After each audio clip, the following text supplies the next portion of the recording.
방송에서 제공하는 투자 정보는 투자 판단에 대한 조언입니다. 방송에서 제공하는 주식의 가치, 가격 상승 및 가격 하락에 대해서는 방송사에서 보장하지 않습니다.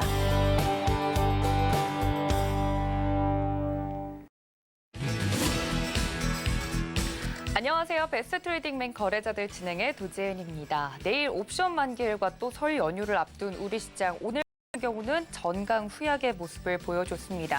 장 초반에 흐름이 좋았던 것에 비해서 장 막판으로 갈수록 그 힘이 약해져가는 그런 하루였는데요.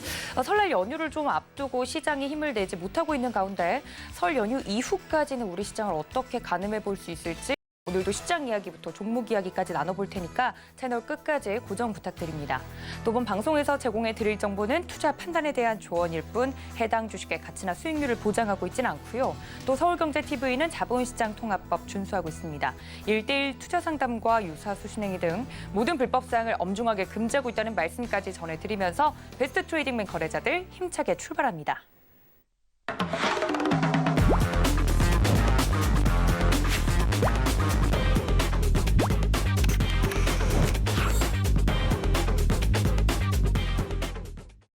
네, 저희 배트맨의 영원한 젠틀맨이시죠. 이지원 전문가님 모십니다. 위원님 어서 오세요. 네, 위원님과 함께 오늘 시장도 이야기를 좀 재미있게 해볼 텐데요. 이번 주는 설 연휴가 좀 끼어 있어서 거래일이 많지 않잖아요, 위원님. 2월의 중반을 거의 설 연휴로 이제 좀 보내야 되기 때문에 설 연휴 앞두고 우리 시장 흐름을 좀 체크를 해보려고 하는데 사실 어제는 이슈가 있어서 빠져서 많은 투자자분들이 그래, 뭐 빠질 수 있지 이렇게 생각했는데 오늘 같은 경우는 기대를 한 것에 비해서 장 막판으로 갈수록 시장의 힘이 좀 빠졌거든요. 어떻게 보셨나요? 네, 시장 일단 지금 기간 조정이 진행되고 있다 이렇게 좀 보셔야 될 것 같고요. 네. 미국 시장은 상승했지만 우리 시장은 설 연휴를 앞두고 경계성 매물도 나왔고 외국인들이 이제 차익 매물도 계속해서 나오고 있습니다. 지금 경계성 매물이냐 혹은 외국인들 차익 매물이냐 부분도 상당히 중요한데 오늘 거래량을 보시면은 코스피 시장과 코스닥 시장, 양시장 모두 지난 이제 작년 코로나19 급락 이후에 최대 거래량이 나왔습니다. 네. 이 말은 이제 손바뀜이 굉장히 크게 나오고 있다라는 말이고, 연휴를 앞두고 경계성 매물이 나올 때, 그만큼 많은 매도 물량들이 나오고 있고, 또 이걸 역으로 생각해 보면 그 많이 나오는 매도 물량을 또 누군가는 또 많이 사고 있다라는 반증이 되기도 합니다. 그만큼 지금 현재 오늘의 거래량은 향후 일주일 정도를 두고 관찰할 필요가 있을 정도로 상당히 중요한 부분인데요. 큰 거래량에 비해서 지수가 많이 움직이지 않았다는 부분은 일단은 하락폭이 커지면서 나온 거래량은 아니기 때문에 너무 비관적으로 볼 필요는 없을 것 같고요. 다만 여기서 손바뀜이 나온 이후에 차후에 이제 설날 연휴 이후에 우리가 주가 흐름이 좀 좋은 방향으로 간다면 아마도 지금 현재 거치고 있는 기간 조정이 상당히 큰 우리 보약이 될 가능성도 상당히 높습니다. 지금 현재 그런 부분들이 교차되는 시점이기 때문에 어떤 특정한 결론을 내려가지고 말씀드리기는 어렵지만 현재까지의 흐름으로 보면 내일 그렇게 급락이 크게 나오지 않는다면은 시장을 굳이 부정적으로 볼 필요는 없을 것 같고요. 미국 시장을 보면 지금 현재 생각했던 것보다는 양호한 모습을 좀 보여주고 있습니다. 다만 미국 시장이 12월 달 이후에 좀 조정을 받을 때 우리 시장은 연말 연초에 상대적으로 글로벌 증시에서 1위로 올랐을 만큼 상당히 급등을 했거든요. 지금 미국 시장이 다시 이제 상승 전환할 때 우리 시장은 조정받으면 어느 정도 이 밸런스를 맞추기 위한 키 맞추기 조정이 어느 정도 필요해 보입니다. 다만 조정이 무서운 게 아니라 조정 안에서 주도주가 바뀐다는 게 무서운 부분인데 네. 이 주도주가 바뀐다는 부분은 결국에는 이 섹터의 흐름이 좀 달라진다는 부분이고 그런 부분을 캐치하는 게 가장 중요하겠다 이렇게 말씀을 드리겠습니다. 알겠습니다. 이제 중요한 건 시장이 이렇게 좀 기간 조정을 받고 있을 때 이 연휴를 지나고 나서 시장이 어떤 방향성을 보여줄지 거기에서 내가 가지고 있는 종목들이 주도주에서 좀 제외가 된다면 무서운 일일 수 있다라는 이야기를 해주시면서요. 시장에 대해서 좀 촉각을 곤두세우고 여러분들 해야 된다는 이야기를 해주셨는데 확실히 코스피에서 이제 훈풍이 불던 게 코스닥으로 넘어오지 않을까 하는 기대도 있었는데 코스닥 시장이 코스피보다 더 좀 지지부진한 모습인데 만약에 코스닥 종목 위주로 좀 매집이 되어 있는 분들은 좀 더 답답하실 것 같거든요. 만약에 중소형주에 대한 앞으로의 생각은 어떻게 좀 정리해 보실 수 있을까요, 위원님? 네, 시장이 이제 코스닥의 순환매를 기다리시는 분들 굉장히 많은데 네. 사실 이제 이런 과정이 되게 어렵다는 부분을 계속 강조를 드렸습니다. 왜냐하면 지금 현재 유동성장에서 오히려 이제 집중 시장과 선택이 좀 깊어질 수 있는 시기이기 때문에 그 매기가 돌고 돌아서 실적 장세처럼 순환매로 들어가기가 상당히 어려운 모습입니다. 그렇기 때문에 지금 현재 매기는 오히려 코스피 쪽으로 더 몰릴 수 있는데 코스닥 관련된 부분은 2차전지나 이전에 반도체, MLCC 관련된 실적이 굉장히 큰 폭으로 좋아지는 섹터 내에서만 코스닥의 순환매를 기대해야 된다고 말씀을 드렸는데 최근에 보면 이제 반도체도 외국인들이 차익 실현하는 모습을 보여주면서 섹터들은 오히려 더 코스닥 쪽은 좁아지고 있습니다. 2차전지와 일부 IT 소재와 MLCC나 PCB 같은 부품 정도 요 국한되는 구간에서만 코스닥 내 종목을 좀 보실 수 있고요. 나머지는 지금 현재 조정받는 종목들이 나온다 하더라도 섹터별 대체된 이후에 코스피 중심에 여전히 이제 대형주 장세이기 때문에 섹터가 바뀔 수는 있지만 매기 자체가 코스닥으로 넘어가기 어렵다는 것은 이번 조정에서 조금 더 확연하게 보여주고 있다. 이렇게 말씀을 드리겠습니다. 알겠습니다. 좀 1월부터 좀 강하게 끌어올린 증시 속에서 코스닥 중소형주들의 순환매를 기대하고 있었던 개인 투자자분들도 많으실 텐데 확실히 코스피보다 코스닥이 더 부진한 모습을 보여주는 요즘입니다. 이 부분에 대해서도 위원님께서 이야기를 해드렸으니까 참고 부탁드리고요. 노란톡 활짝 열어두고 있겠습니다. 서울경제TV 배트맨 검색하시고 들어오시거나 QR코드 통해서 입장 가능하고요. 그리고 잠시 뒤에 8시 30분입니다. 유튜브 서울경제TV 더하기 채널에서는 박원재 위원님께서 무료 온라인 방송 진행 이제 예정이라고 하시니까 궁금하신 분들 연휴 이후 전략에 대해서 이야기를 해주신다고 하니까 이쪽으로도 많은 참여 부탁드리도록 하겠습니다. 자, 이렇게 시장에 대해서 한마디를 들어봤으면 오늘 장의 이슈도 좀 체크를 해봐야 될 것 같은데요. 일단 오늘의 이슈 함께 만나보시죠. 네, 두 가지 이슈를 준비를 했습니다. MSCI 지수 변경과 관련된 이슈 이지환 전문가님께서 지난주에서도 다뤄주셨는데요. 관련된 종목들 좀 살펴보고요. 두 번째는 반도체 이슈입니다. TSMC가 일본의 반도체 개발 거점을 짓는다는 이슈가 나왔네요. 경쟁사로 꼽히는 삼성전자 어떻게 좀 대응하면 좋을지 반도체 시장에 대해서도 이야기 나눠보도록 하겠습니다.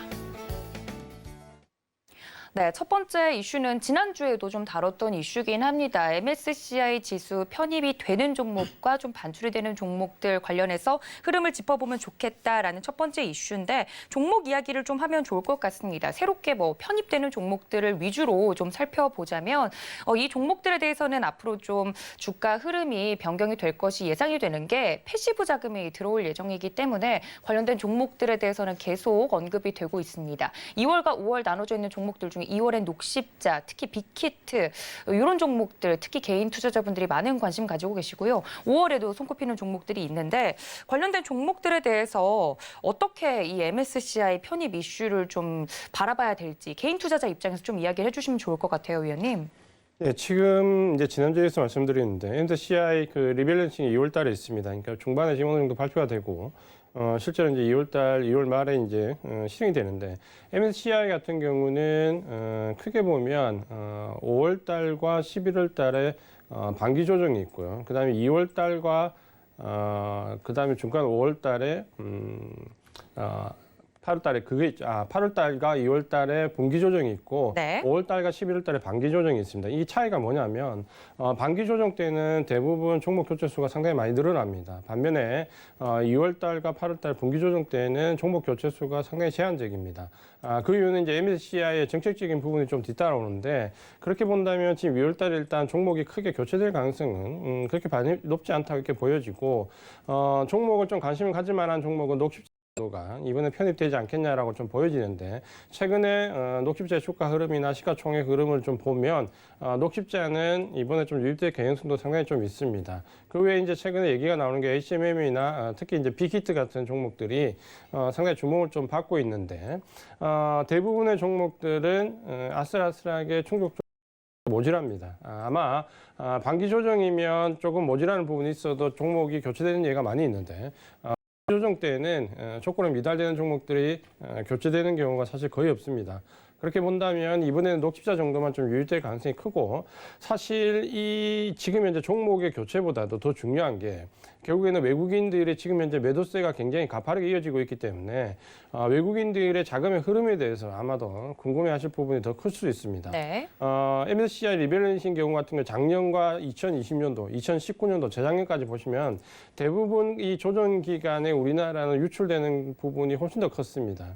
뭐 잘 알고 계시겠지만 지난번에 말씀드린 뭐 코웨이트 지수가 편입되거나 인도 지수가 늘어나거나 중국의 확대되면서 거의 우리나라는 유출되는 효과가 컸기 때문에 얼마만큼 자금이 유출되느냐에 좀 포커스를 맞췄다면 처음으로 지금 현재 2년 만에 올해 2월 달에는 유입되는 자금이 더 많을 것으로 기대가 됩니다. 가장 큰 이유가 중국의 통신주들이 배제가 되면서 그 공백만큼 우리나라 셰어가 조금 늘었는데요.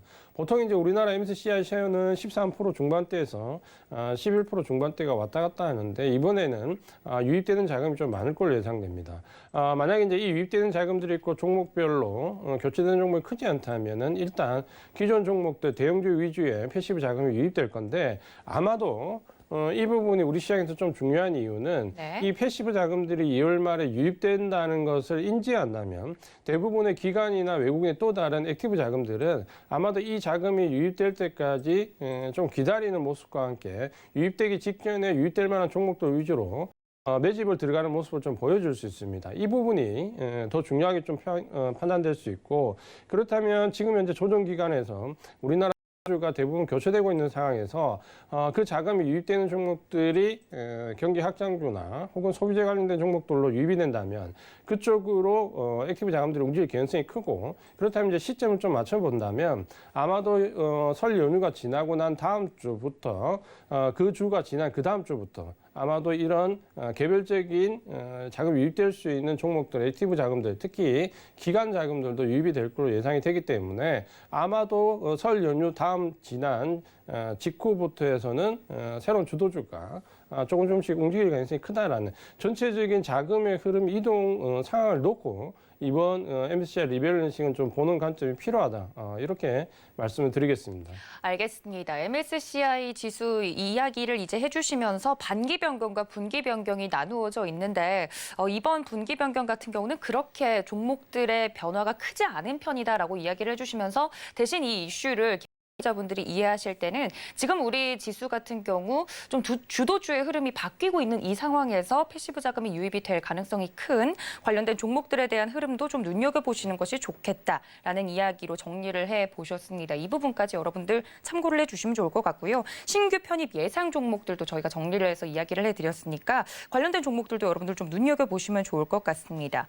그렇게 좀 위원님께서 이야기를 해주신 게 주도주가 바뀌고 있다 이런 이야기를 해주셨는데 사실 어제 우리 시장 같은 경우는 애플카 이슈로 굉장히 시끄러웠잖아요, 위원님. 근데 오늘 같은 경우는 현대차와 기아차 종목 이야기가 나와서 말인데 현대차 그룹주는 그래도 반등이 좀 나와주는 모습인 반면 기아차 관련한 종목들, 기아차 같은 경우 오늘도 하락으로 마감을 했거든요. 어제 애플카 이슈로 좀 시끄러웠던 우리 시장에 대해서는 어떻게 보시나요?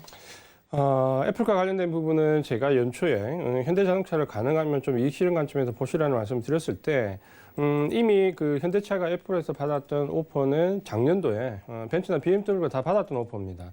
지금 글로벌하게 2차전지 관련된 플랫폼을 운영할 수 있고 앞으로 운영할 수 있는 기업이 보통 글로벌하게 한 5개에서 좀 넓게 잡으면 포괄적으로 보면 6개 정도 기업을 잡고 있는데 애플이 그 6개 기업에 다 오퍼를 제안했던 걸로 나오고 있고요. 대부분 다 거절당한 걸로 나와 있습니다. 아마도 현대차와 기아차 쪽으로 오퍼가 마지막으로 들어온 것 같은데 현대차도 상당히 고민을 했었죠. 그래서 처음에는 긍정적으로 봤던 부분을 기아차로 넘기고 난 이후에 확정된 거 없다는 식으로 조금 부정적인 의미로 돌아섰는데 가장 큰 이유는 이 전기차를 생산할 수 있는 이 플랫폼 업체가 애플과 같은 실제적으로 소프트웨어 업체와 결합이 됐을 때 대부분 이 소프트웨어 업체에 종속되는 경우가 많고 기존의 자사의 노하우를 대부분 소프트웨어 업체가 공유하면서 어떻게 보면 기업 정보 노출이라는 가장 큰 부분들이 나오기 때문에 대부분의 업체들이 글로벌 업체들이 일단 거절을 했던 부분이었고 원래 제가 1월 달에 현대차를 익절을 권했을 때는 제 관점은 현대차도 당연히 거절한다는 관점이었습니다. 근데 이 부분이 네. 실제 내용과 좀 달라지면서 주가가 굉장히 큰 폭으로 올라갔는데 오히려 이제 그 부분이 지금 현재는 좀 독이 되는 모습인데 아마도 기아차, 현대차 관련된 애플 그 협상은 앞으로 끝나지 않고 계속 진행될 것 같습니다. 왜냐하면 지금 당장은 애플이 어느 정도 값의 위치에서 얘기한 것 같지만 제가 볼 때는 애플이 지금 현재로서는 값의 위치에서 말할 수 있는 위치가 아니기 때문에 결국 이번 경고성 메시지 이후에 현대나 기아차에 다시 고해 손짓을 보낼 걸로 보이는데 문제는 이 부분이 과연 현대 기아차의 단기적인 주가 등락 말고 실제적으로 중장기적인 관점에서 득이 될 것이냐라는 부분은 일단 퀘스천으로 좀 봐야 되고요.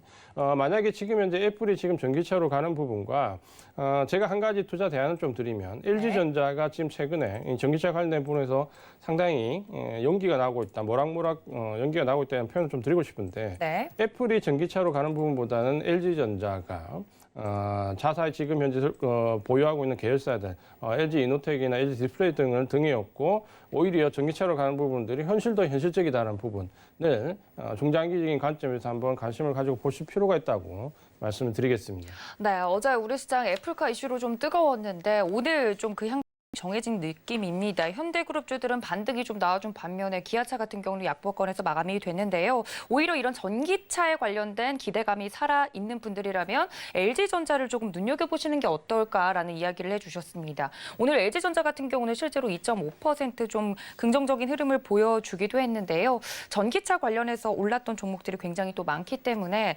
2차 전지에 관련돼서는 그럼 위원님 전반적인 업종에 대해서는 긍정적으로 앞으로도 계속 보시는 거죠? 일단은 실적을 무시할 수가 없습니다. 작년, 예를 들어서 조금 더 간단하게 비유를 한다면, 예를 들어서 작년 같은 경우는 2차 전지 실적이 전무한 상태에서 처음으로 흑자 전환했던 기조라고 보시면 되고, 올해 같은 경우는 작년 흑자 기조의 4배에서 5배 정도 실적을 예상하고 있습니다. 지금 현재 외국인들이 IT 섹터에서 반도체까지 포함해서 대부분 대규모 익절을 하고 있는데, 그 가운데서도 매집을 해나가는 종목은 2차 전지 관련된 부분과 MLCC나 PCB 관련되는 일부 부품업체들, 그리고 2차 전지 관련되는 소재 쪽으로 외국인들의 매수세는 그래도 IT 섹터 내에서 계속 이어지는 부분을 좀 보면 결국은 실적 기반에서 외국인들이 철저하게 움직이고 있다라는 부분과 함께 지금은 이 조정 구간에서 우리가 좀 생각해 봐야 될 부분은 삼성전자가 반도체 슈퍼사이클에도 불구하고 지금 현재 주가 조정폭이 상당히 나오는 부분은 결국은 외국인들이 인식하는 적정 가격과 우리가 생각하는 이 슈퍼사이클과의 관계에서 외국인들이 생각이 조금 더 보수적이다는 부분을 우리가 좀 인식을 해야 될 것 같고요. 그 부분에 따라서 전략도 좀 전면적으로 수정할 필요가 있고, 그렇게 계산을 했을 때 살아남을 수 있는 업종이 어느 정도 부분인가를 보면 결국 이번에 좀 전에 말씀드린 우리가 MSCI 리밸런싱 전후로 해서 외국인들의 자금들이 다시 유입될 때 어느 쪽으로 강하게 유입될 수 있냐를 좀 짐작할 수 있다.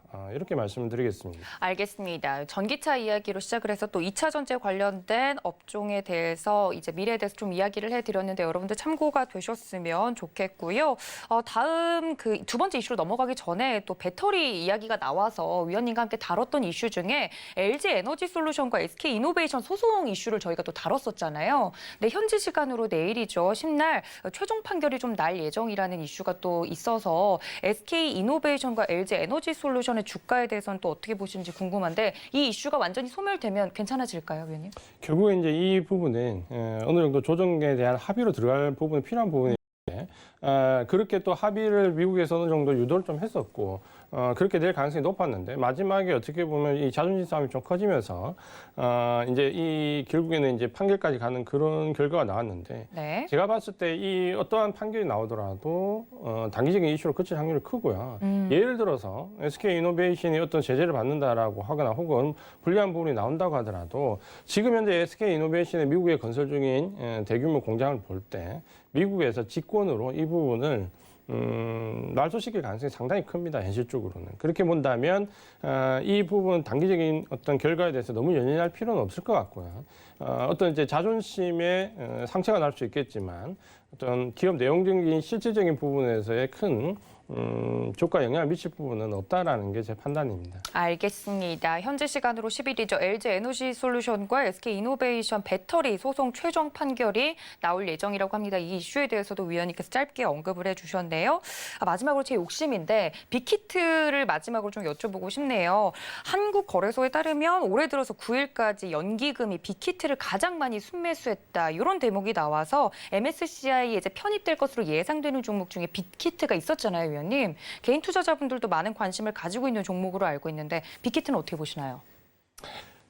빅히트는 지금 현재 저가에서 이제 주가가 어느 정도 반등하는 모습을 좀 보여줬고요. 네. 전체적으로 아마 이제 나올 수 있는 물량들, 기관들 물량들이 대부분 출회가 되었다라는 관점에서 주가 흐름이 조금 움직일 수 있는데 펀더멘탈적인 측면에서는 아직까지 주가가 상당히 고평가 영역에 있고 지금 현재 모멘텀이라고 볼 수 있는 MSCI 리밸런싱 혹은 지금 연기금이 바닥권에서 조금 일부 매수했다 보니 기계적으로 포트를 어느 정도 정비하는 차원이라고 좀 봐야 될 것 같고요.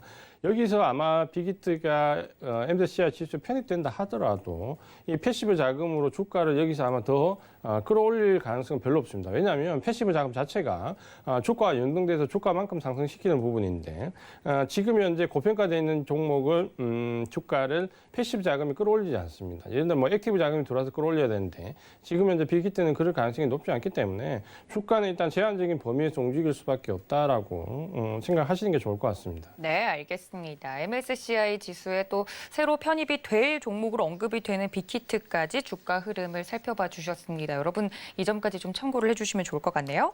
두 번째 이슈로 좀 넘어가 보도록 하겠습니다. 두 번째 이슈는 반도체 이슈인데요. 이런 이야기가 나와.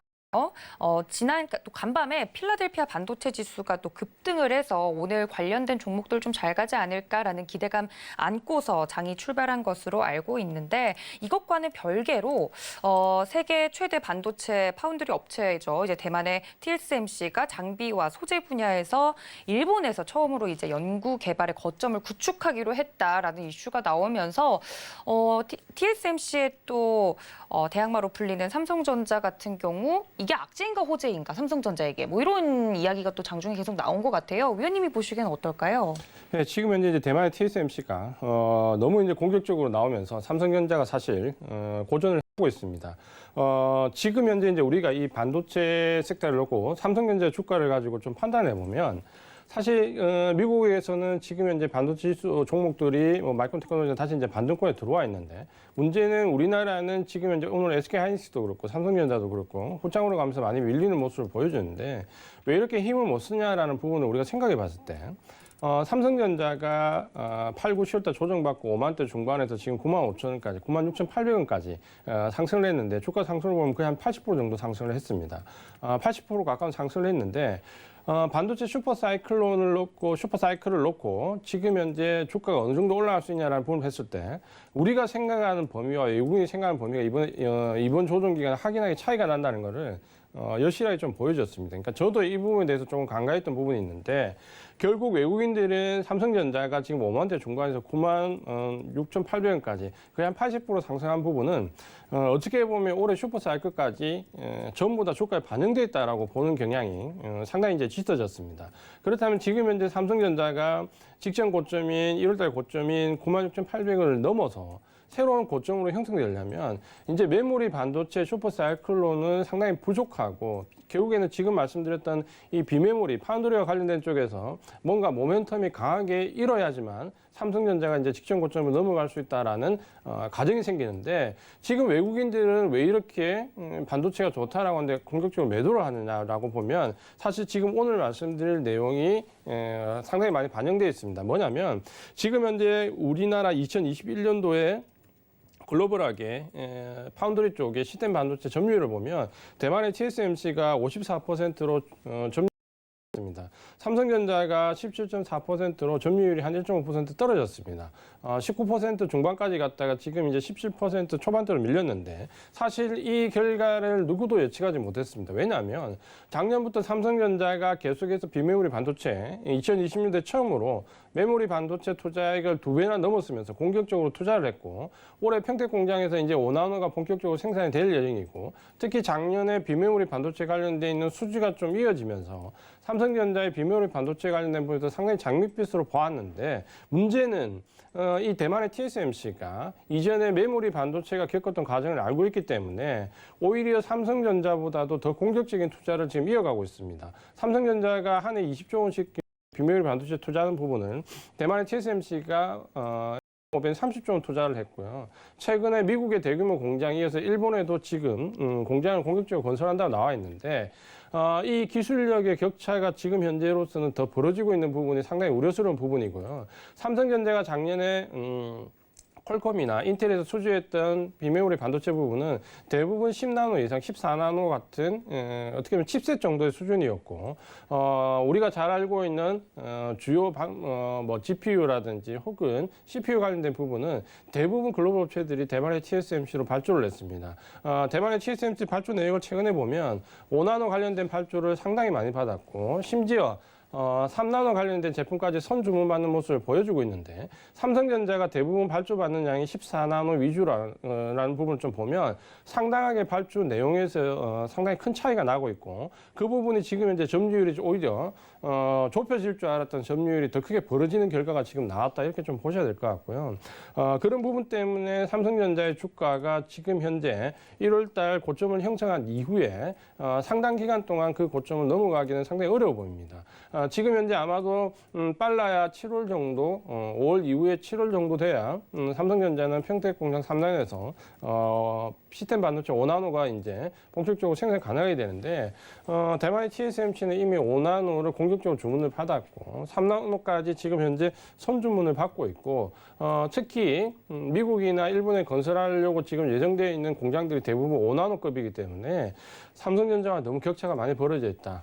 지금 현재는 삼성전자가 못해서라기보다는 대만의 TSMC가 너무 공격적으로 잘했기 때문에 격차가 벌어지고 있는데 네. 삼성전자도 아마 제가 봤을 때는 계획의 일정 부분 수정이 지금 현재 필요할 것 같고 아마도 좀 더 공격적으로 이 부분을 극복하기 위한 부분은 상당히 대책을 마련할 해야 될 것 같은데 문제는 알고 계신 것처럼 삼성전자가 지금 현재 이재용 부회장이 구속되어 있는 상태이기 때문에 그렇죠. 상당히 이런 대액 전략을 근본적으로 수정하려면 상당히 어려운 부분이 좀 있을 거라는 부분이 좀 보여지고요. 네. 그런 점에서 지금 현재 삼성전자 주가는 아쉽지만 상당 기간 행보할 수밖에 없는 구간에 들어와 있다. 이렇게 말씀을 드리겠습니다. 알겠습니다. TSMC가 뭐 잘해서, 그러니까 삼성전자가 못해서 그런 게 아니고 워낙에 1위 업체가 공격적인 방향을 좀 설정을 하고 있기 때문에 이런 이슈들이 또 계속 부각이 되는 것 아닌가라는 이야기를 해주셨습니다. 뭐 TSMC 같은 경우는 일본에 뭐 공장을 설립하겠다는 이슈가 오늘은 나왔지만 삼성전자도 뭐 미국이라든지 그렇죠? 아니면 평택 공장이라든지 하반기에 가동될 예정인 부분들이 굉장히 많잖아요. 이런 확정적인 사건이 있음에도 불구하고 주가는 계속 횡보할 것이라고 보시는 거예요, 위원님? 사실 올해 지금 비메모리 반도체 관련돼서 네.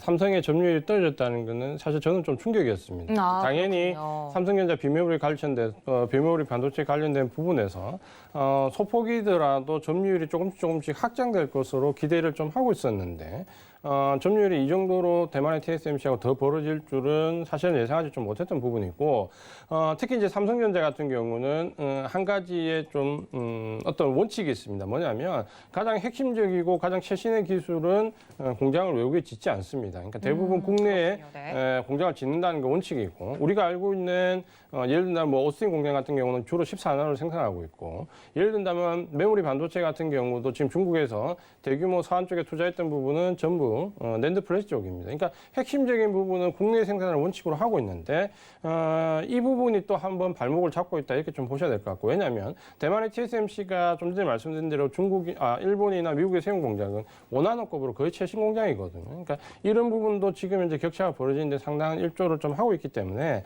아마도 제가 봤을 때 삼성전자가 지금 작년부터 공격적으로 비메모리 반도체 투자를 한 건 맞는데 전략은 또다시 한번 올해 수정을 좀 해야 되지 않겠냐라는 부분으로 보고 있습니다. 알겠습니다. 그럼 만약에 개인 투자자분들 중에서 이 삼성전자를 포함한 이런 대형주들을 좀 가지고 계신 분들은 좀 현금화를 하는 게 좋을까요, 위원님? 아니면 좀 비중을 줄이는 게 좋겠다는 생각을 하시는 거예요, 위원님? 이제 이렇게 보셔야 되는 거죠. 삼성전자가 지금 현재 주가가 하락할 것이냐 크게 하락할 것 같지는 않습니다. 왜냐하면 현재 어쨌든 간에 메모리 반도체 관련 부분에서 수요가 굉장히 급등하고 있는 슈퍼 사이클이기 때문에 주가가 어느 정도 유지는 될 것이지만 직전 고점을 넘어서는 상승 탄력으로 강하게 나오기는 조금 어렵다. 이런 관점으로 좀 보셔야 될 것 같고요. 네. 그런 점에서 어느 정도 단기적인 수익 거래를 하시는 분들은 제한된 자금으로 좀 더 높은 수익률을 찾아가기 위해서는 지금 현재 단기적으로 선택할 만한 종목은 되지 않는다. 다만 장기적으로 연 단위 이상의 장기적으로 좀 보시거나 적립식으로 계속 투자를 해 나가시는 분들은 뭐 전혀 흔들릴 필요 없이 계속 그대로 하시면 된다. 이런 관점으로 보시면 될 것 같습니다. 알겠습니다. 관련된 주가 흐름에 대해서도 위원님께서 이야기를 해주셨으니까 이 점까지 참고 부탁드리고요. 저희는 좀 더 자세한 종목 이야기죠. 마켓 트렌드 시간으로 돌아오겠습니다. 잠시만요.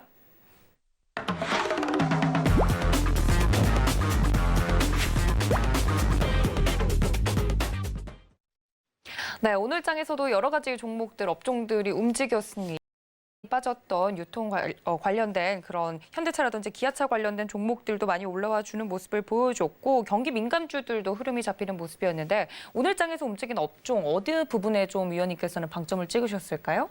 오늘은 상당히 이제 상승 출발했다가 뒤로 가면서 하락으로 전환했기 때문에 체감 경기는 상당히 안 좋은 날이었습니다. 네. 대부분의 이제 업종들이 하락을 했고 그 중에서 오늘 상승폭이 가장 컸던 업종은 기계 업종입니다. 기계 업종은 이제 두산 마켓이 실적이 상당히 좋았다라는 부분이 나오면서 아마 주가를 좀 상승 견인하면서 전체적으로 업종 상승을 좀 이끌었는데요.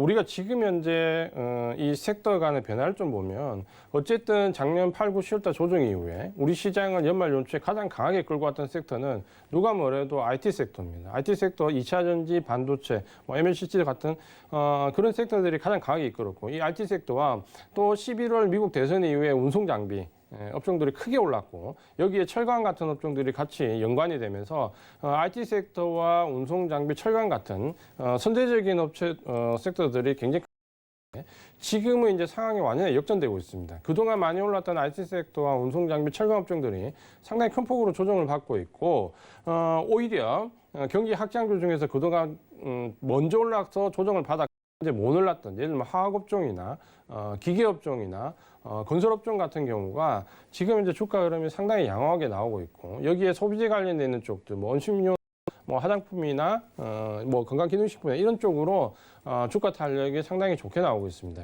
그 부분 자체가 이제 섹터 간에 어느 정도 주도 섹터가 변하고 있다라는 부분인데 그 부분은 아마 우리가 이제 자연스럽게 이해를 해보면 지금 현재 백신이 나온 이후에 코로나19 지금 환자들이 일부 이제 글로벌하게 급락하고 있는데 이런 부분들이 서서히 이제 주가가 한 시대가 이제 끝나고 새로운 시대가 좀 열린다라는 그 과정에 있다라는 거죠. 그러니까 한 시대가 지금 마감하는 국면이기 때문에 차익 매물이 쏟아지고 있고, 네. 근데 아직 새로운 시대는 열리지 않았기 때문에 어려움을 겪고 있고, 그래서 지금 현재 상황이 굉장히 어려운 거거든요. 근데 보통 이제 이런 기간에 하락 전환이 아니면 기간 조정의 양상을 겪게 됩니다. 그래서 기간 조정의 초입 때는 항상 하락 때보다 더 어려움을 겪는데 결국은 기존의 주도주들이 사라지고 새로운 주도주가 등장하기 전이기 때문에 그런 현상이 나오는데 오늘 말씀드리는 이 기계업종은 메인 주도 섹터는 아니더라도 시장 수익률을 좀 상회할 수 있는 섹터 중에 하나는 된다 이렇게 좀 보시면 될 것 같고요. 네. 오늘 두산 마켓 실적 발표 이후에 양호한 기계업종들 흐름들을 나오는 걸 보면 주로 지금 현재 코로나19 이후에 극복이 좀 잘 됐던 나라들 위주로 이 기계업종 섹터들이 대부분 좀 강한 모습을 보여주고 있습니다. 특히 중국과 연관되어 있는 쪽에서는 지금 완연하게 이제 실적이 늘어나는 모습이 좀 보여주고 있는데 화학이나 기계나 이런 부분들은 중국과 연관되어서도 지금 현재 상당히 밀접한 부분이 있습니다. 가격적인 부분도 그렇고 전체적인 수요적인 부분도 그렇고 이런 부분들이 지금 현재는 좋은 모습으로 나가고 있기 때문에 좀 긍정적으로 볼 필요가 있다 이렇게 좀 말씀을 드리겠고요. 네. 이런 변화가 아마도 제가 봤을 때는 이 섹터 간 변화는 지금보다는 설 연휴가 지나고 그리고 한 주 정도 더 지나면 좀 전에 말씀드린 대로 MSCI 리밸런식 한 일주나 전부터 해서 좀 더 강하게 차별화될 가능성이 상당히 큽니다. 그래서 지금은 좀 보수적으로 보시되 조금씩 분할로 접근하는 전략, 설날 연휴 이후에 기계나 건설이나 화학 쪽은 분할로 계속해서 접근해 나가는 전략이 좋다. 이렇게 말씀을 드리겠습니다. 알겠습니다. 굉장히 좀 러프하게 이야기를 해주신 것 같은데 기계, 화학 그리고 뭐였죠, 위원님? 어떤 업종이었죠? 건설 이렇게까지. 그러면 오늘장 움직인 업종으로는 기계를 꼽아주신 것으로 제가 알고 있는데 관련된 종목이 특정한 종목이 좀 있다면요? 좀 전에 말씀드린 두산 마켓 정도 보시면 될 것 같고요. 네. 그리고 지금 현재 보면 뭐 현대건설 또는 그 기계나 네. 대부분 이제 대형주 관련돼 있는 종목도 위주로 보시면 훨씬 더 유리하고요. 가장 큰 이유가 결국은 지금 현재 국내 이슈도 있지만 중국 관련된 이슈도 상당히 크기 때문에 어느 정도 그쪽 중국 관련된 부분 이슈까지 커버할 수 있는 대형주 위주로 보는 전략이 좀 좋겠다 이렇게 말씀드리겠고요. 네. 특히 중국은 어떤 경향이 좀 강하냐면 우리가 지금 설날을 앞두고 있지만 춘절을 기점으로 해서 중국은 대부분 춘절 이후에 대규모 경기 부양책이 보통은 나왔습니다. 그러면서 건설이나 화학이나 철강 같은 업종들이 상당히 큰 폭으로 그때부터 가격이 좀 좋아지는 모습과 함께 좀 좋아지는 모습을 보였거든요. 근데 이번에 조금 기대를 해볼 수 있는 부분은 그냥 일반적인 춘절 이후의 경기 확장책이 아니라 어떻게 보면 중국도 지금 코로나19 극복하고 지금 현재 대규모의 이제 경기 부양책에 들어가는 시점에서 아마도 춘절 이후에 이런 부분이 좀 가속화될 경향이 상당히 큽니다. 그렇게 본다면 기계나 건설이나 화학업종은 설날 이후로 해서 아마 주도적인 업종으로 등장할 가능성이 상당히 크다. 이렇게 말씀을 드리겠습니다. 알겠습니다. 기계, 화학, 건설 관련해서 좀 집중해서 보면 좋겠다라는 이야기를 그래서 중국 시장 이야기도 해주셨습니다. 이런 종목들 여러분들 좀 챙겨가 주셨으면 좋겠고 어떤 종목으로 보면 될까라고 궁금하신 분들은 대형주 위주로 보는 것이 좋다는 이야기를 또 한 번 해드렸으니까 이 점까지 참고를 부탁드리고요. 그렇다면 내일장 이제 움직일 업종들도 좀 본격적으로 볼 텐데 사실 위원님께서 이야기해 주신 다 업종들이 다음 섹터에서 좀 봐야 될 종목들인 거죠? 그렇죠. 그렇게 봐야 되고 왜냐하면 지금 조정 기간에 어떤 수익을 극대화하거나 수익을 창출하기 굉장히 쉽지 않습니다. 왜냐하면 기존에 우리가 강했던 종목도 위주로 눈이 갈 수밖에 없는데 기존에 강했던 IT 섹터나 운송장면, 철강은 지금 매물이 외국인이나 기관의 차익 매물이 거의 굉장히 큰 폭으로 쏟아지고 있기 때문에 잘못돼서 이제 그런 쪽으로 가면 물론 좀 전에 말씀드린 것처럼 삼성전자가 굉장히 좋은 종목이지만 지금 고점에 들어가면은 상당히 오랫동안 마음고생을 할 수 있는 구간이다. 이런 관점으로 본다면 결국은 지금 어차피 고생을 조금 해야 된다면 마음고생 이후에 수익을 크게 볼 수 있는 업종으로 들어가야 된다면 기존의 IT나 운송장비, 철강 쪽에서 이익 실현을 하고 난 다음에 지금 당장 어렵더라도 건설이나 화학, 기계, 음식료나 화장품 이쪽으로 이제 점점 비중을 늘려갈 수밖에 없는 상황인데요. 지금 이제 오늘 말씀드릴 업종도 역시 이제 그런 관점에서 보시면은 화학업종입니다. 그러니까 왜 화학업종을 내일 움직일 업종을 말씀드리냐면 물론 이제 내일도 내일이지만 지금 현재 우리 시장이 1월 중순에 삼성전자가 고점 형성했던 1월 11일 이후에 계속해서 기간 조정을 겪고 있는데 그 기간 조정에서 지금 현재 고점을 대비로 해서 어느 정도 지금 반등이 나오냐를 봤을 때 지난 1월 고점을 지금 유일하게 오히려 돌파를 하고 넘어가 있는 업종이 딱 하나가 있습니다.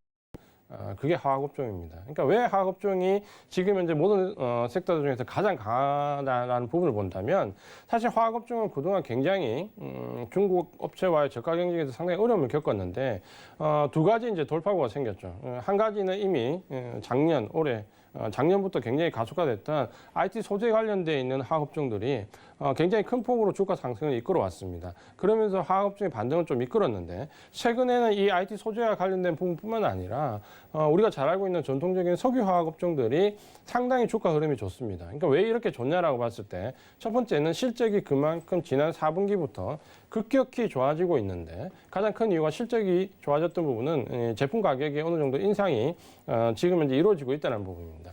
그동안은 중국 업체들의 저가 경쟁과 수요 부족으로 인해서 대부분 우리 화학 제품들 가격들이 정체되는 현상을 겪었거든요. 근데 최근에 이제 이 부분들이 수요가 확대되면서 제품 가격이 인상되면서 실적이 좋아졌다. 그러면 이제 어느 정도 선순환 구조로 들어가고 있다라는 부분인데 이 선순환 구조로 들어간다라고 본다면 화학업종은 상승 탄력이 상당히 단기간에 붙습니다. 왜냐하면 이 화학업종은 우리가 알고 있는 것처럼 경기 확장으로 들어갔을 때 대부분의 가장 기초적인 제품들입니다. 그러니까 경기 확장에 쓰이는 대부분의 수요를 충족할 수 있는 가장 기본적인 제품들이기 때문에 이 석유화학 업종들은 경기가 확장되는 시점에 들어갔을 때는 주가 탄력이 상당히 크게 붙을 수 있다는 부분으로 지금 현재 1월달 조정 고점을 넘어가 있는 유일한 업종이 화학업종이다라고 보시면 될 것 같고요. 또 한 가지는 수급적으로 봤을 때 모든 섹터들 중에서 기관과 외국인이 동시에 매수하고 있는 섹터도 화학 섹터가 거의 유일합니다.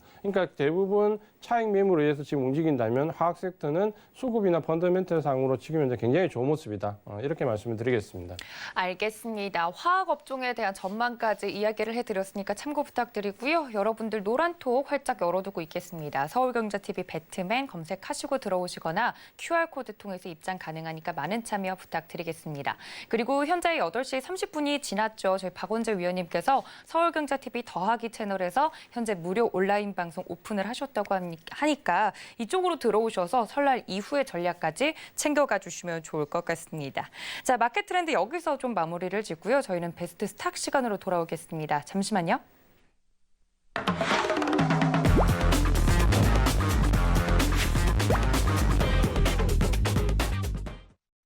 네, 이지원 전문가님과 함께하고 있습니다. 위원님께서 베스트 스탁 통해서 많은 좋은 종목들 이야기를 해주셨는데 최근에 이야기를 해주셨던 롯데칠성 같은 경우는 말씀을 하시고 나서 너무 주가가 잘 가가지고 지금 좀 매수 기회를 노리고 있었던 분들은 아쉬운 이야기가 나오고 또 있더라고요. 너무 잘 가서. 롯데칠성 오늘 종목 소개해 주시기 전에 살짝 봐주실 수 있을까요? 네, 롯데칠성 같은 경우는 좀 전에 말씀드렸던 음식료 업종 중에서 해당되는 종목이다 보시면 될 것 같고요. 최근에 이제 가격도 인상되었기 때문에 제품 가격 인상에 대한 수혜도 있고 수급적으로도 지금 기관의 매수세가 강하게 유입되고 있기 때문에 지금은 주가가 이제 계단식 상승으로 인한 레벨업 구간에 들어와 있다라고 보시면 될 것 같고요. 이런 종목은 좀 장기적인 관점으로 보고 눌려지는 구간에서 조금씩 초과 매수해서 좀 긴 호흡으로 보시는 게 좋다. 이렇게 말씀을 드리겠습니다. 알겠습니다. 정말 사이다처럼 잘 가고 있는 롯데칠성까지 먼저 리뷰를 해주셨고요. 그렇다면 오늘 종목도 기대가 되는데 어떤 종목 소개를 해드릴까요? 이제 오늘 좀 전에 말씀드렸던 것처럼 화학업종에 대해서 말씀드렸는데요. 네. 오늘 말씀드릴 종목은 그 화학업종 중에서 우리가 한번 굉장히 눈여겨볼 만한 종목을 말씀드리려고 합니다. 오늘 말씀드릴 종목은 대한유화입니다. 대한유화는 최근에 주가가 상당히 큰 폭으로 많이 올랐는데 주가에 대한 고점을 논할 수 있는 자리까지 왔냐라는 부분이 최근에 좀 논란이 되었습니다. 화학업종은 좀 전에 말씀드린 것처럼 제품 가격 인상이 작년 4분기부터 좀 일어나면서 실적이 굉장히 가파르게 좋아지고 있는데 대한유화 같은 경우도 실적을 보면 4분기부터 실적이 상당히 급격히 좋아지고 있습니다. 4분기부터 실적이 영업이익부터 계속해서 좀 늘어나는 모습을 좀 보여주고 있고요. 전체적으로 지금 현재 대한유화에서 실적이 늘어났던 부분은 두 가지 측면이 있는데 대한유화는 좀 상당히 독특한 종목입니다. 뭐냐면 전체 매출액의 한 70%는 석유화학 전통적인 부분에서 좀 나오고 있고요. 30%는 최근에 2차전지 관련된 부분에서 매출액이 좀 나오고 있습니다. 이 두 가지가 이제 절묘하게 좀 섞여 있는데 대한유화는 이 두 가지가 다 급격히 좋아지고 있습니다. 우리가 잘 알고 있는 것처럼 기존의 화학 종목은 2차전지 관련되어 있는 소재 부분을 많이 봤는데 지금 대한유화 같은 경우는 실적이 급격히 좋아지면서 주가도 많이 상승을 했지만 이 사업 부분을 본다면 2차 전지와 관련되어 있는 부분에서 특히 이제 안전성에 굉장히 중요한 역할을 하는 분리막 관련된 부분에서 특히 이제 이 분리막의 가장 핵심적인 소재 중에 하나인 초고밀도 폴리에틸렌 관련된 부분이 글로벌 점유율 1위를 기록하고 있습니다. 그러니까 그 부분에 대한 성장성이 지금 현재 굉장히 가파르게 좀 커질 수 있다는 부분과 함께 석유화학 관련된 부분에서 실적도 작년 하반기부터 굉장히 큰 폭으로 올라오고 있기 때문에 굉장히 좋은 모습을 좀 보이고 있다. 이렇게 좀 보시면 될 것 같고요. 또 한 가지 지금 현재 주가와 관련된 부분에서 우리가 좀 기억해야 될 부분이 뭐 있냐면 지금 현재 이 대한유화 같은 경우는 현재 어제 시점, 오늘 시점의 주가로 PR을 보신다면 PR이 지금 현재 한 19배 정도 나옵니다. 그러니까 PR이 19배 정도 나오는데 업종 평균이 약 66배 정도 나오고 있고 다른 경쟁업체들에 비하면은 거의 한 4분의 1 수준 정도로 굉장히 지금 저평가되어 있습니다. 그러니까 지금 현재 주가가 많이 오른 것 같지만 섹터 내 다른 종목들과 비교해 보면 주가는 굉장히 낮은 편이다 이렇게 좀 평가를 할 수 있고요. 이 퍼가 지금 현재 주가가 많이 올랐는데도 불구하고 30만 원 이상대에서 19배 정도를 유지하고 있다는 것은 예를 든다면 우리가 잘 알고 있는 2차전지 관련된 부분에서 뭐 포스코 케미칼이나 뭐 여러 가지 다른 소재 종목들과 비교해 보면 대부분 2차전지 관련 IT 소재 종목들이 PR이 대부분 한 50배에서 60배 정도 됩니다. 지금 현재 이 대한유화 같은 경우는 2차전지 분리막에서 특정 소재, 가장 핵심적인 소재 글로벌 점유율 1위고 굉장히 연 평균 성장률이 한 40%에서 60% 정도 예상을 하고 있거든요. 그럼에도 불구하고 지금 현재 30만 원대 주가에 불구하고 PR이 19배라면 대부분의 소재 관련되어 있는 종목들이 PR 50배 내지 60배 정도 비하면 거의 3분의 1이나 4분의 1 수준밖에 안 됩니다. 그러니까 우리가 차트를 봤을 때 지금 현재 이 종목이 고가가 아닌가라고 생각하겠지만 실제적인 내재 가치를 평가해 보면 다른 IT 소재에 비해서 지금 현재 주가는 상당히 낮은 편에 유지되고 있다는 부분을 본다면 우리가 그 부분을 좀 이해할 수 있고요.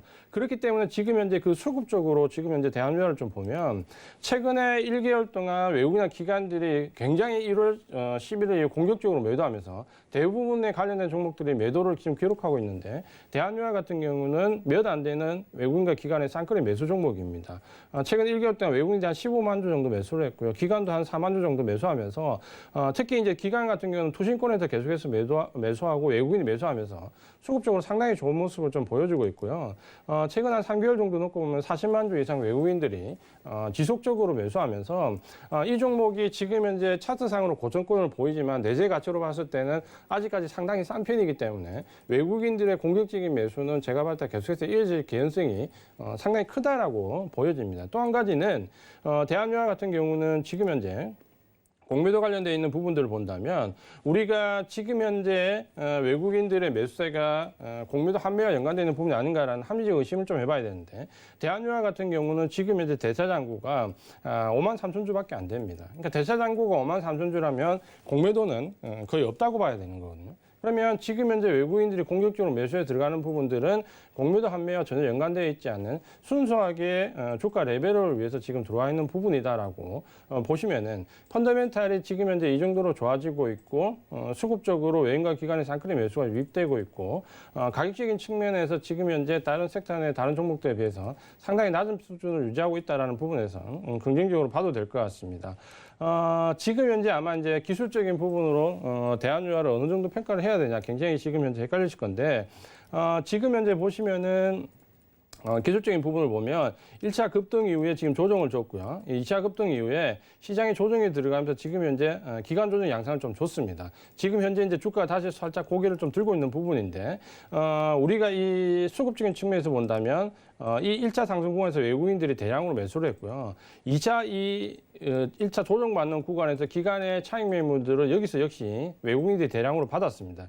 그러니까 지금 현재 기간의 매물을 외국인이 받는 구조가 가장 좋은 구조인데 그런 구조를 지금 유지해왔고 지금 이 조정받고 상승하는 이 구간 위에서도 외국인들의 매수세가 계속해서 이어지고 있고 기관들의 매수세가 이어지고 있기 때문에 이 종목은 지금 대부분의 컨센서스상으로 목표 주가를 35만 원 내 정도로 보는데 제가 개인적으로 지금 현재 2차전지 관련된 부분, 분리막 관련된 부분을 실적으로 놓고 성장치를 감안해서 적정 주가를 구해보면 45만 원까지 나옵니다. 그러니까 지금 현재 주가는 굉장히 고점 영역에 있어 보이지만 이런 종목은 주가가 레벨업 될 수 있다라는 가정을 좀 세우시고 중간중간 조정 받을 때 조금씩 계속해서 추가 매수해 나간다면 제가 봤을 때는 아마 올 1분기에 안정적이면서 가장 큰 수익을 낼 수 있는 종목 중에 하나가 되지 않을까 그런 부분이 좀 보이고요.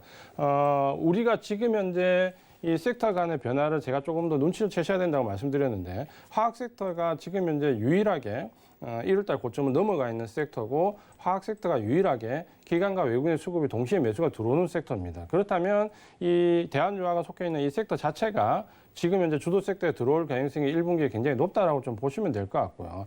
그 섹터 내에서 어떤 주도주를 찾을까라고 좀 보신다면 그 중에서 너무 주가가 고평가되어 있거나 지금 현재 2차전지 관련되어 있는 IT 소재 종목들을 고점에서 따라가기 힘들다면 같은 고점권으로 보이더라도 주가가 저평가되는 종목이 있고 주가가 고평가되는 영역이 있는데 포스코 케미칼 예를 들면 지금 PER이 50배, 90배 정도 됩니다. 대부분. 그러니까 90배 내까지 다 올라가는데 PER이 90배 올라가 있는 종목을 따라잡을 것이냐 아니면 PER이 지금 아직도 18배, 19배 정도밖에 되지 않는 종목으로 들어갈 것이냐라는 부분을 우리가 잘 생각을 해보고 1분기를 좀 대비할 필요가 있다고 말씀을 드리겠고요. 지금 현재 시장이 조정받기 때문에 오히려 이런 종목들이 조금 같이 조정을 받아주면 오히려 이런 종목들로 1분기에 조금 더 기대해 볼 수 있는 종목이 된다. 이렇게 말씀을 드리겠습니다. 네, 내일자 움직일 업종으로 화학 업종을 꼽아주신 데 이유가 있는 것 같습니다. 오늘 베스트 스탁은 대한유화였는데요. 이 부분에 대해서 여러분들 기억을 해주시면서 참고해 주시면 좋을 것 같습니다. 노란톡 활짝 열어두고 있습니다. 여러분들 서울경제TV 배트맨 검색하고 들어 QR코드 통해서 입장이 가능하니까 많은 참여 부탁드리도록 하겠습니다.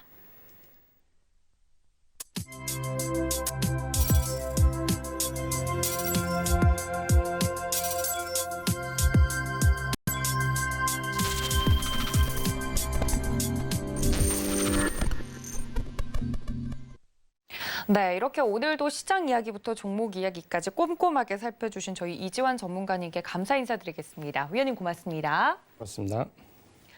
네, 그리고 현재 서울경제TV 더하기 채널에서 박원재 위원님께서 무료 온라인 방송 진행 중이시니까요. 설날 연휴 이후에도 시장에 대한 흐름들 짚어보고 싶다 하시는 분들 이쪽으로도 많은 참여 부탁드리도록 하겠습니다. 또 본 방송에서 제공해드린 정보는 투자 판단에 대한 조언일 뿐 해당 주식의 가치나 수익률을 보장하고 있지는 않고요. 또 서울경제TV는 자본시장 통합법 준수하고 있습니다. 1:1 투자 상담과 유사수 신행위 등 모든 불법 사항을 엄중하게 금지하고 있다는 말씀까지 전해드리면서요. 이어지는 심야상담소까지 많은 시청 부탁드립니다. 저는 여기서 인사드릴게요. 시청해주신 여러분 고맙습니다.